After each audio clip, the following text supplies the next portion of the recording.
What's up, fragrance family? Tommy with Studio Sense here, bringing you yet another video review. I don't know if I would call it a popular men's fragrance, but one that I definitely think is criminally underappreciated and underrated, which might be a good thing if you're looking to pick one up because the price point is actually on par with something that is not uber popular. The fragrance I'm talking about is Issey Miyake's Nuit d'Issey Bois Arctique.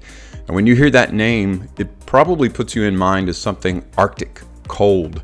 Right? So you're thinking this is going to be a cold weather oriental spicy fragrance. Is it that easily labeled? Or is it something that's a bit more obscure? Or better yet, is it the perfect complement to cooler weather? We're going to answer those and more questions coming up, so stay tuned.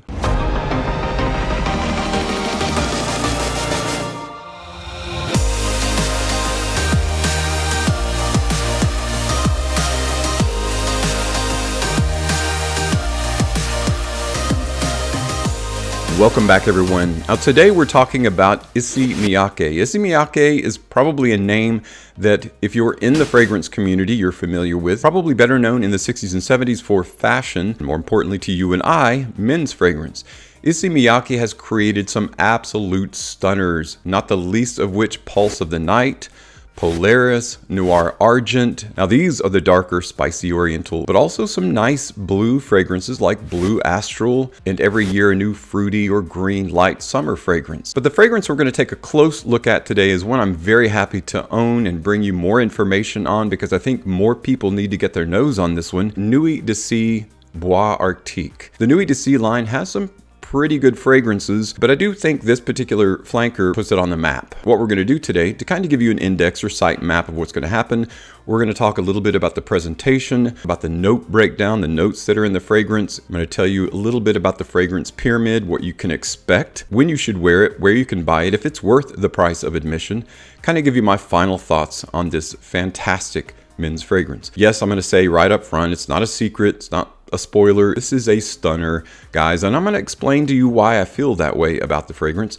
And if you've seen the title of the thumbnail, is it the perfect complement to cooler weather? In my book, maybe not necessarily a 10 out of 10, maybe 9 out of 10. The only thing that keeps it from being a 10 out of 10 for me would be the longevity, but we'll go into that a little bit different. I don't want to jump too early into the conclusion or the final thoughts. So let's take a look at the presentation. Now, Bois Arctique, just like the name, gives you all these implications of Arctic weather and, stark tree lines and things like that. The bottle itself is supposed to be mimicking the Aurora Borealis, or what are commonly called Northern Lights. I think you can see a little bit. I'm looking in the viewfinder of my camera to see if you can see with the lights in the background, you actually get more than just a simple gradient. In the bottle, it goes from dark light to dark, which is interesting because that's what the Aurora Borealis does. It fades in and out of lighter and darker spectrums. So the bottle is great to look at. Just like all of the Issey Miyake line, they're very tall, they're very thin, very stately and classic looking. So what about the juice itself? Let's talk a little bit about the notes that make up Bois Arctique. Nuit d'Issey Bois Arctique opens with a fruity grapefruit. There's also, in addition, mandarin orange, and then a buoyant pink pepper. In the heart, there is a spicy basil, there's black pepper that adds volume, and of course to ground the notes and to bring them together is a earthy geranium note. In the base we have a rich dry tobacco, there's a sweet tonka bean, and the warm and sweet vanilla. So that's the composition of Bois Arctique. In terms of the actual atomizer, when you take the lid off, the bottle looks kind of naked without the lid, but the atomizer and pump are of good quality. I'm going to go ahead and pump a spray to show you here.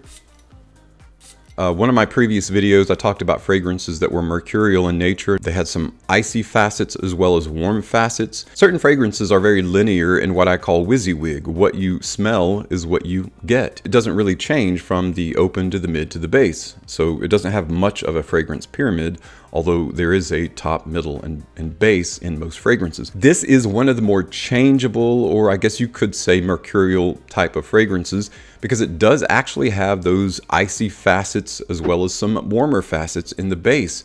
And so what you smell in the open, because it does come off very fresh and very clean. One could almost say soapy and shower gel fresh in the open because it does have the fruit facets with the grapefruit and orange combination.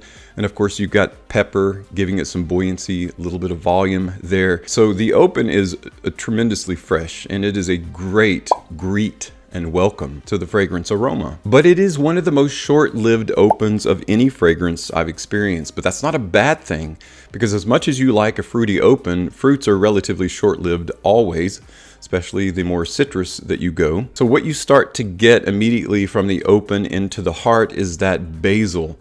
The basil adds kind of like a light minty freshness to it. So when you combine the fruits, the buoyancy of the pink pepper and the black pepper, you tend to get this kind of minty, fruity freshness. It's one of the best combinations and turns out to be a great introduction to the aroma as an entirety, because what ends up happening is when the top and the mid are completely dried down, you get this very dry, lightly sweet combination that is very reminiscent of the bark on trees. There's this woodiness to it. You've seen trees in the forest after a snow, after maybe the first snow, and you can still make out the dark outline of the bark or the branches, but this white layering on top. It's very similar to that in the fragrance itself.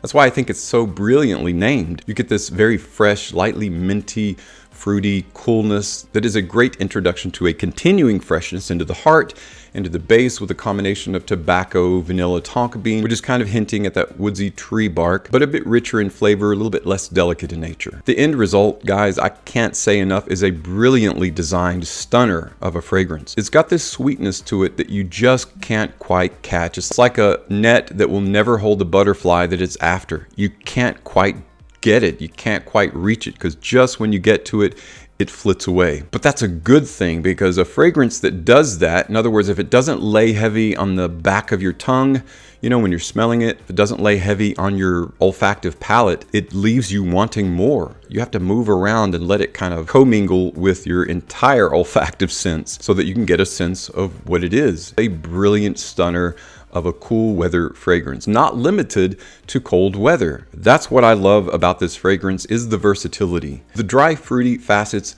in the open to the mid are great for springtime. There's a light herbaceousness that kind of threaded in and out the entirety of the aroma.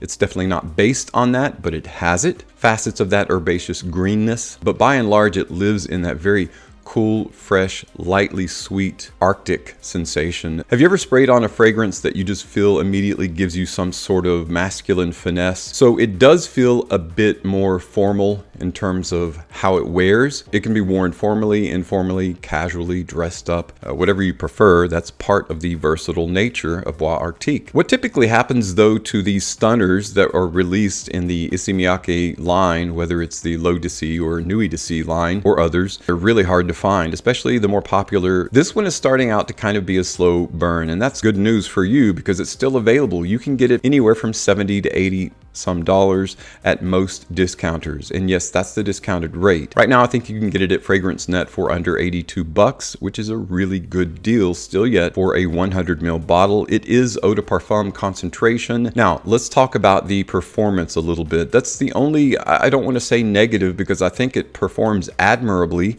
It's just when you really like a fragrance, it's like a good book. You don't want to read that last chapter. You don't want it to end. You want it to keep going and going. But realistically, it does what it's designed to do, and it wears very, very well for 6 to 7 plus hours.